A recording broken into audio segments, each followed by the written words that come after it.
દાહોદ જિલ્લામાં દેવગઢ બારિયા તાલુકાના સાગટાણા ગામે થોડા દિવસ અગાઉ એક અજાણ્યા વ્યક્તિની લાશ મળી હતી, જેમાં તેની ઓળખ માટે સોશિયલ મીડિયામાં તેના ફોટા વાયરલ કરવામાં આવ્યા હતા. જે અનુસંધાને જે વ્યક્તિ છે તેની વોટ્સએપના માધ્યમથી પરિવારજનોને ઓળખ મળી હતી અને તેનું નામ રાજેશભાઈ માનસી બારિયા જણાવવામાં આવ્યું હતું.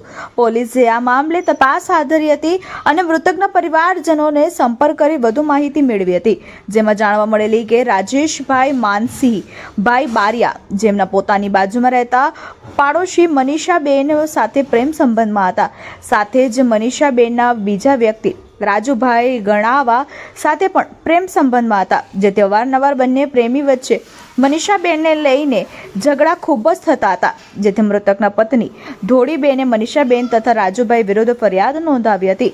સાગટાણા પોલીસે ફરિયાદના આધારે તથા હ્યુમન ઇન્ટેલિજન્સના આધારે તપાસ કરી તથા આરોપીના CDR મંગાવી તપાસ કરતા મનીષાબેન, રાજુભાઈ તથા હિતેશભાઈ રમેશભાઈ પટેલ શંકાસ્પદ જણાવી આવતા તેમની ધરપકડ કરી હતી, જેમાં બંને આરોપીઓ દ્વારા તથા હિતેશભાઈ દ્વારા ખુલાસો કરવામાં આવ્યો કે તારીખ 22/1/2025ના રોજ મૃતક રાજેશને છેતરની મોડી રાત્રે મનીષાબેનના ઘરે બોલાવી કાવતરું રચ્યું હતું, જેમાં આરોપી રાજુભાઈ તે પાછળ ઓરડાના ભાગે સંતાયેલો હતો.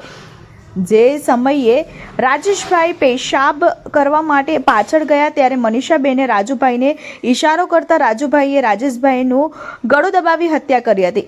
ત્યારબાદ રાજુભાઈ તેમના સાળા હિતેશભાઈની મદદથી કારમાં લાશ લઈને જઈને શારદા ગામે ફેંકી દીધી હતી. હાલ તો સાગટાણા પોલીસે 3 આરોપીઓની રાજુભાઈ ગણાવા, મનીષાબેન બારિયા તથા હિતેશભાઈ પટેલ સહિત મારુતિ કંપનીના ઇકો ગાડી તથા 2 મોબાઈલ ફોન કબજે કરી આગળની કાર્યવાહી હાથ ધરી છે.